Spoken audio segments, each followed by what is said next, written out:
नाम क्या होगा? मेरा पूरा नाम शिवाजी राय है। शिवाजी राय। तो सभी लोग आपको राय सर कह रहे हैं। मैंने आपका क्या रहा नज़रिया कि आजमगढ़ एयरपोर्ट को, चूँकि हम लोग तो यहाँ के हैं, हमें तो मालूम है कि यहाँ के जहाज़ उड़ने पर भी हम सो नहीं पाएंगे। आपको क्या लगता है, नज़रिया क्या रहा कि वाकई जहाज़ की ज़रूरत है हमें?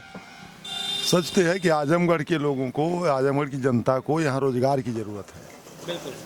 और यहाँ के बच्चे जो बाहर पलायन करके जा रहे हैं, तो सभी लोगों ने देखा कि सूरत, बम्बई, अहमदाबाद, दिल्ली में लॉकडाउन में जब बच्चों को भगाया गया, वहाँ से बंद कर दिया गया, तो जो बड़े बड़े शहर जो मेट्रो सिटी कहते हैं, जिनको कहते हैं बहुत विकास हुआ है, उन सिटीज़ में उनको रहने की जगह नहीं मिली और वो पैदल चल के आए तो कोई जहाज़ नहीं उपलब्ध करा पाया, न उसको बसें दी और न ट्रेन दिया उनको, तो पैदल आना पड़ा। तो इस देश का किसान, इस देश का गरीब मजदूर को वो जहाँ पर रह रहा वहाँ रोजगार चाहिए उसको। यह सरकार को काम करना चाहिए था। अगर जो उसकी ज़मीन आप ले रहे हैं तो उसको वहाँ रोजगार की बात करिए, इंडस्ट्री लगाइए। फिर इंटरनेशनल एयरपोर्ट पे रोज़गार नहीं है? आज के तारीख में पूरे देश का जो इकोनॉमी है, उस इकोनॉमी में जो उसमें रोजगार की कोई जगह नहीं बनी हुई है। जो हमारा इंडस्ट्रियल डेवलपमेंट है या मैन्युफैक्चरिंग है, उसमें उसका ग्रोथ घट गया है और सेवा क्षेत्र जो है उसका बढ़ा हुआ है। तो सेवा क्षेत्र में रोजगार नहीं मिलता है।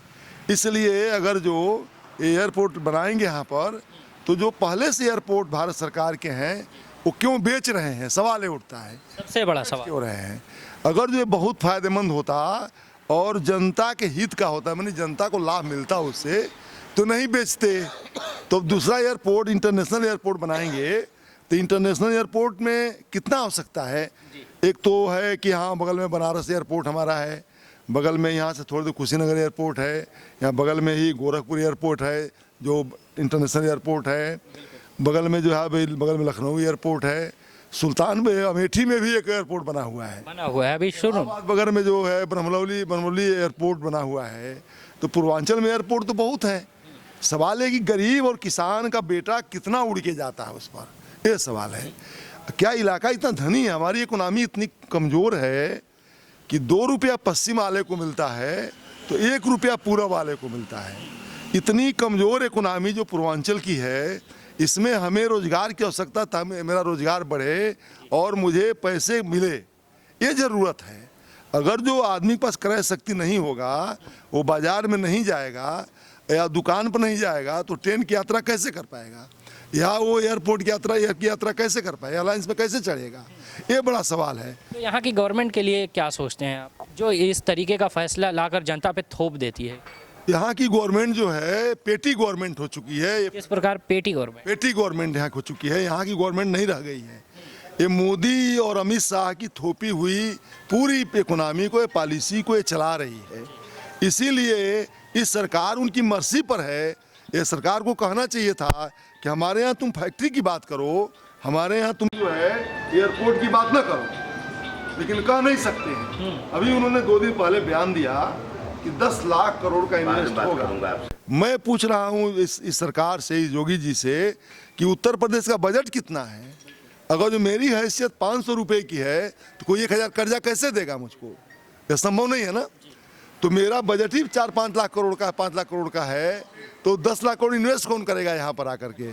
सर, आज एसडीएम साहब आए थे और चूंकि मैं ये बात इनसे करूँगा, मैं आपसे ये बात जानना चाहता हूँ कि 26 नवंबर को राज्यसभा का घेराव है, चूँकि आप लखनऊ राजभवन का, आज चूँकि आप लोग लखनऊ जा भी रहे हैं, आज आप लखनऊ के रहने वाले ही हैं? देवरिया के हैं। देवरिया के। आप लोग लखनऊ जा रहे हैं, तो क्या यहाँ के गवर्नमेंट परमिशन दे रही है कि आप लोग जाइए, अपनी बात वहाँ पहुँचाइए?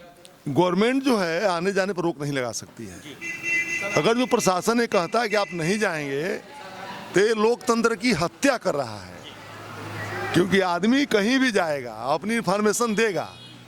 इसलिए अगर जो यहाँ का प्रशासन ऐसी बदमाशी करता है और रोकता है लोगों को जाने से, तो वो लोकतंत्र की हत्या करता है। हमें कहीं भी जाने का हक है, अपनी बात रखने का हक है, और ये अधिकार हमें कोई प्रशासन, कोई सरकार नहीं दी हुई है। ये अधिकार हमें हमारे देश के संविधान ने दिया हुआ है। इसलिए अगर जो जिला कलेक्टर या मजिस्ट्रेट, जिला मजिस्ट्रेट या एसडीएम या कोई भी अफसर, एसपी या मुख्यमंत्री कहता है कि अब वो नहीं जाएंगे तो संविधान के खिलाफ काम करता है, ये बात स्पष्ट है। सर बहुत शुक्रिया आपका हमारे साथ बातचीत करने के लिए।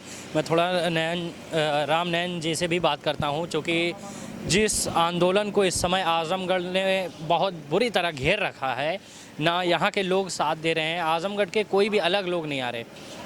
आप अध्यक्ष हैं, चूँकि रहन सहन देखिए एकदम सादा है, तो यही किसान है और ऐसे किसानों की ज़मीन जा रही है। क्या कहेंगे? आज एसडीएम साहब आए थे और सीओ साहब, क्या बोले आज? एसडीएम साहब इस आंदोलन के विषय में कुछ नहीं बोले।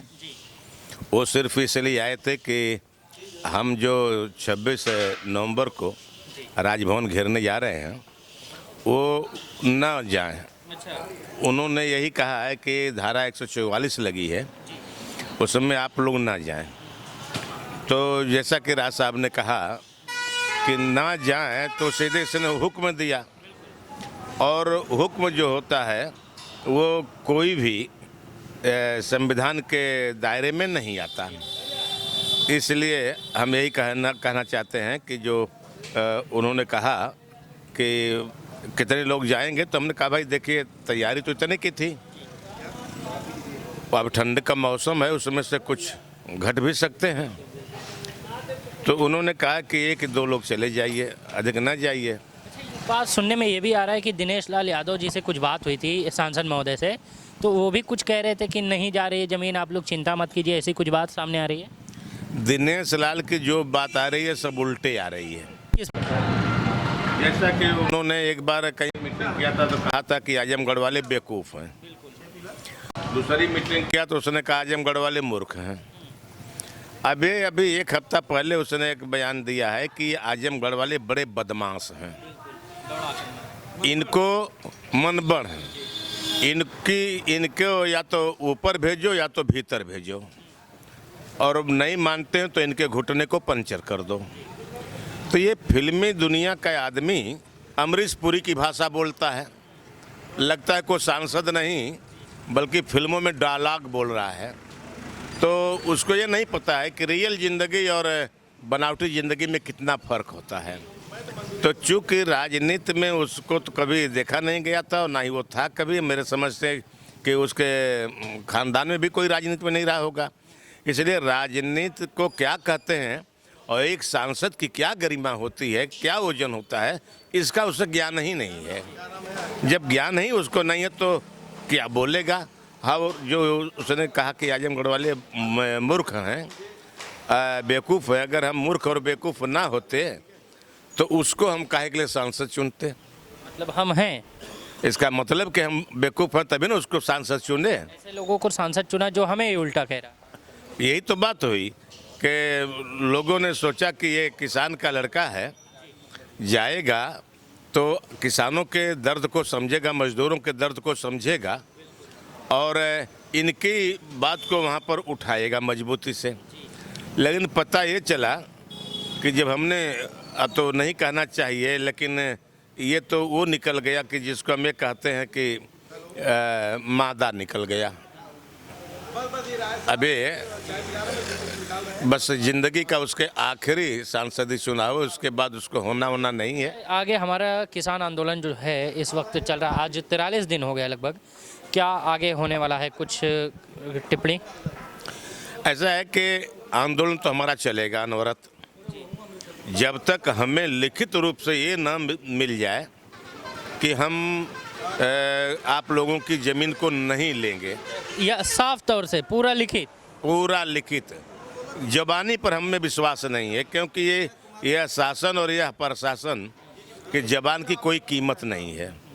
इसलिए हम ये कहते हैं कि इनकी ज़बान पर नहीं, ये हमको लिखित देंगे तब हमारा धरना समाप्त होगा, और जब तक लिखित नहीं मिलेगा हम लड़ते रहेंगे, धरना देते रहेंगे। और रही रणनीति आगे की, तो अभी हम 26 तारीख का जो राजभवन का घेराव है, उस घेराव से जब लोग वापस आएंगे तब हम कमेटी बैठा करके अगली रणनीति तय करेंगे। वैसे हम ये प्रयास करेंगे कि इधर हम विधायकों से मिल लें, अपने विधायकों, अब हाँ विधायकों से मिल लें, क्योंकि 10 विधायक एक ही दल के हैं, और उनसे हम यही कहेंगे, हम अपना मांग पत्रक में यही कहेंगे को हमारी आवाज़ को सदन में मजबूती से उठावें, फिर हम और भी मजबूत हो जाएंगे। बस यही बात है। बिल्कुल, बहुत शुक्रिया सर आपका। और हम यहाँ मंदोर एयरपोर्ट के आंदोलन को कवर कर रहे हैं। और रात इस देखिए ऐसे ही माहौल होता है, कभी रात हो गई कभी दिन हो गया, इस तरीके से आंदोलन चल रहा है और हम कवर भी कर रहे हैं। ये नहीं कि आज आए कल छोड़ दिया, नहीं सर, डेली बेसिस पे कवरेज चाहिए, एक एक दो दो, इस तरीके से हम डेली आपको दिखाते रहते हैं। बहुत बहुत शुक्रिया आपका देखने के लिए ज़िया न्यूज़।